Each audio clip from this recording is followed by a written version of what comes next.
AWS compute services, storage services, database services that works with IAM. Good day. In this video, we will learn AWS EC2 with IAM.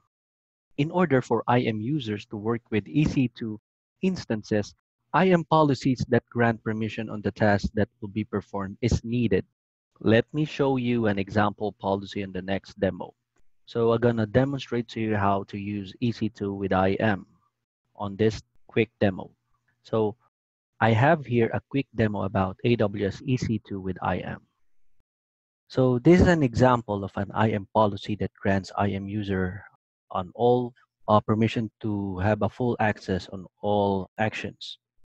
So it can be Elastic Beanstalk, Elastic Block Store. Okay, so the effect element defines. Okay, as you can see here on the screen. Okay, defines whether to allow or deny the action of task to be performed. So we're in here.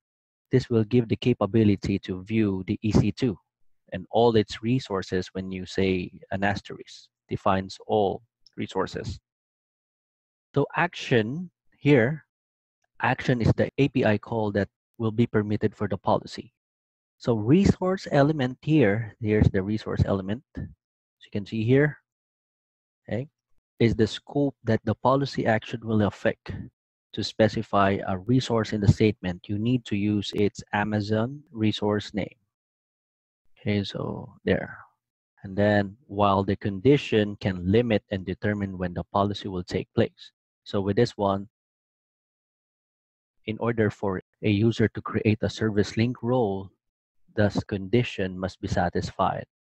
Okay, so IAM service name can be applicable for auto scaling, EC2 scheduled, elastic balancing, and then spot fleet and transit gateways. So those are the conditions for this effect for the Amazon EC2 full access to take effect. So I will end my demo about EC2 with IAM. Thank you.